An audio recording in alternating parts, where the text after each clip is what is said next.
Smudger's story had been a children's favourite around the world. Smudger worked on the Mid-Sodor Railway. The mine the engines worked on didn't make much, but it was enough to keep them going. Smudger was moved there because of his faults. His wheel alignment was off, meaning he'd come off the rails too often. Unfortunately, the cash-strapped mine company couldn't afford the repairs. Their solution would be barbaric.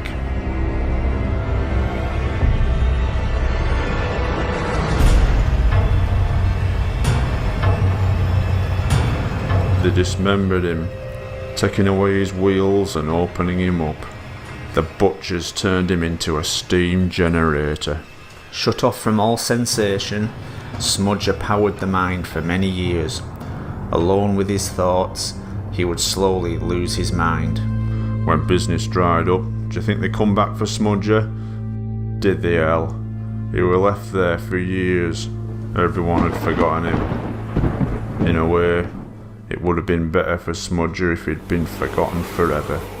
Sadly for Smudger, salvation would arrive, but in the form of hit logistics. Professor Roof was still eager to find as much biofused material as he could, but Smudger had changed over time. Smudger had remained in the same place for nearly 30 years. His organic parts were no longer just part of a steam engine. They had become shed.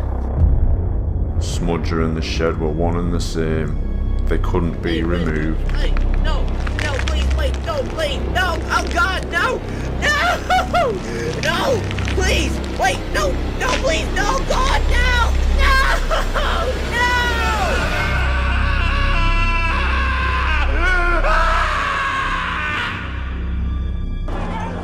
This would be the final act of hit logistics, closing down all their research and destroying evidence. Soon, there would be nothing left to even prove their existence. That was what they hoped. They didn't count on one final desperate act.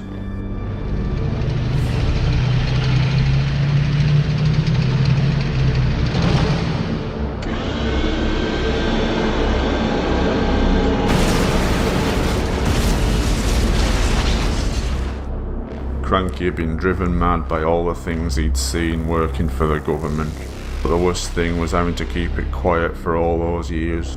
Unfortunately, Cranky's genetic structure meant he couldn't turn around fully, not without breaking the entire circulatory system to his head. Effectively, he was condemning himself to a painful death.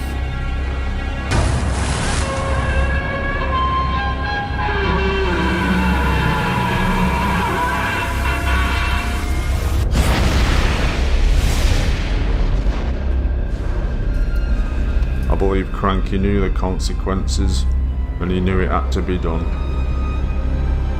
But his wouldn't be the only sacrifice that day.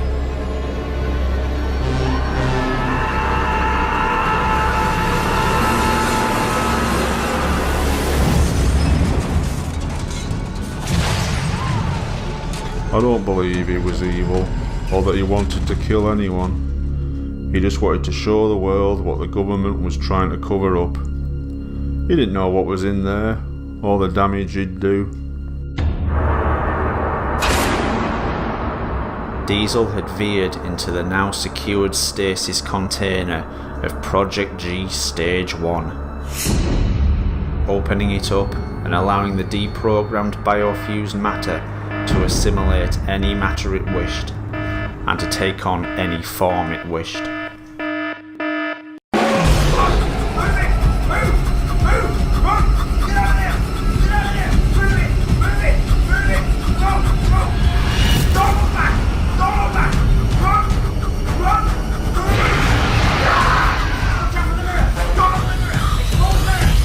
Lads, I looked at the mirror.